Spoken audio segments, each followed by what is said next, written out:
अरे बबलू बेटा, बड़ी ही मुश्किल से पाल पोस कर तुझे बड़ा किया है। तू जानता है, एक बार घर में दूध सिर्फ एक ग्लास ही बचा था। फिर माँ, फिर क्या हुआ? बेटा, चाय पीने का मन था, लेकिन मैंने ना पूरा ग्लास का दूध तुझे पिला दिया। बेटा, खुद 2 साड़ी में पूरा जीवन काट दिया, लेकिन तुझे ब्रांडेड कपड़े ही पहनाए। हाँ माँ, लेकिन तेरे पास तो कई साड़ियाँ हैं। अभी 2 दिन पहले ही तो तू सव्यसाची की साड़ी लेकर आई है ना? अरे डुप्लीकेट है बेटा, डुप्लीकेट, केवल 80,000 की। मैं तो खारी औरत कहाँ ओरिजिनल सव्यसाची पहन सकती हूँ। बबलू इमोशनल होकर, हाँ माँ, मैं जानता हूँ, तूने मेरे लिए बड़े समझौते किए हैं। मैं हमेशा तेरा ख्याल रखूंगा। ये बोलकर बबलू वहाँ से चला जाता है। वहीं पास के गांव में रश्मि रहा करती थी। रश्मि एक बहुत ही व्यवहार कुशल लड़की थी। ये देख माँ, मैंने ये चादर सिली है और इसमें कढ़ाई की है। ये मैं अपनी होने वाली सास के कमरे में बिछाऊंगी। हाँ बेटा, जरूर। माँ, मेरी शादी जिस भी घर में होगी ना, मैं उस घर को स्वर्ग बना दूंगी। तभी रश्मि का भाई वहाँ आ जाता है। हाँ, और वहाँ रहने वालों को स्वर्गवासी। अरे चुप रह, सारा दिन काम काम काम। तुझे फिक्र भी है, तेरी बहन बड़ी हो गई है, उसके लिए कोई लड़का भी देख। अरे वही तो बताने आया हूँ माँ। भाई बबलू की बात माँ से करता है और फिर रश्मि की शादी बबलू से हो जाती है। रश्मि शादी के बाद, माँ जी, मैं आपके पैर में तेल लगा देती हूँ, सारा दिन आप थक जाती होंगी ना। ये बोलकर वो सास के पैर में तेल लगाती है। रश्मि सास का कमरा सजाती, उनके कपड़े ठीक करती और हमेशा हर जगह उनके साथ जाती। लेकिन सास तो सास है। एक दिन रश्मि की माँ उसके ससुराल आती है। अरे रश्मि बेटा, कैसी है तू? बहुत दिन हो गए तुझे देखा नहीं, तो मिलने आ गई। अरे माँ, आप बताया नहीं कि आप आने वाली हो, मैं आपके लिए कुछ अच्छा बनाती। तभी वहाँ रश्मि की सास आ जाती है।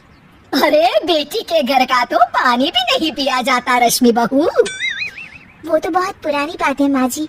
माँ तो इतनी दूर से आई है, कुछ खाएंगी नहीं तो कैसे होगा? अरे नहीं नहीं रश्मि, कोई बात नहीं, बस तुझसे मिलने और तुझे देखने का मन था, सो चली आई। अच्छा, अब चलती हूँ। रश्मि को सास की बात का काफी बुरा लगता है, लेकिन वो कुछ नहीं कहती। अगले दिन, अरे बबलू, तेरी सास आई थी कल, बेटी के घर आई और वो भी खाली हाथ। मैंने तो खड़े पैर ही वापस करवा दिया। ठीक किया माँ, आप जो कहेंगी करेंगी, वो कभी गलत हो ही नहीं सकता। रात में रश्मि बबलू के कमरे में आने का इंतजार करती है। आज तो मैं इनसे पूछ कर ही रहूंगी, ये क्या तरीका होता है? मेरी माँ इतनी दूर से आई और बिना कुछ खाए पिए चली गई।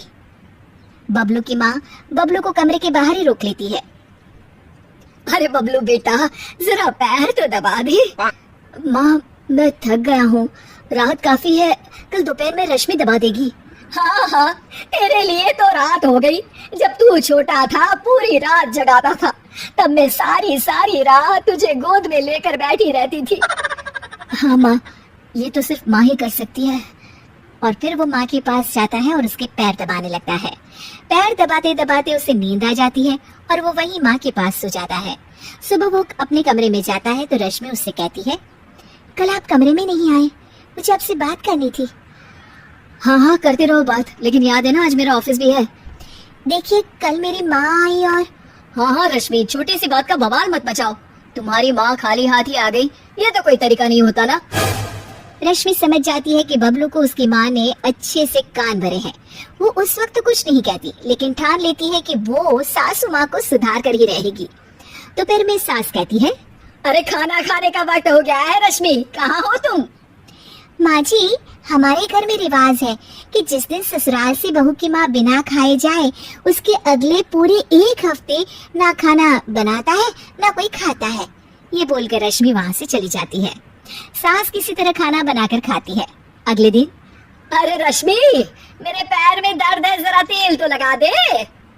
अरे माँ जी, मेरे खुद के हाथ में दर्द है, मैं कैसे तेल लगा सकती हूँ, खुद ही परेशान हूँ। ये बोलकर वो फिर वहाँ से चली जाती है। सास परेशान होकर अपनी बेटी को बुलाती है कि वो रश्मि से बात करे। अगले दिन ननद कहती है, अरे भाभी, माँ की चाय का वक्त हो गया है, क्यों कोई उन्हें चाय नहीं देगा क्या? अरे आप ही दे दीजिए ना ननद जी, मैंने तो रोका नहीं कि किचन में ना जाए। ननद जाकर सारी बात बबलू को बताती है। अरे रश्मि, तुम्हें क्या हो गया है? क्या तुम भूल गई कि ससुराल में कैसे रहा जाता है?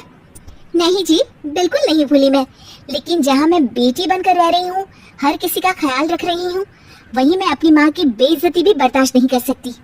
हाँ माँ, भाभी तो सही कह रही है, इज्जत लेने के लिए सबकी इज्जत भी करनी जरूरी है। अगर मेरे ससुराल से मैं तुम्हें ऐसे भगा देती तो।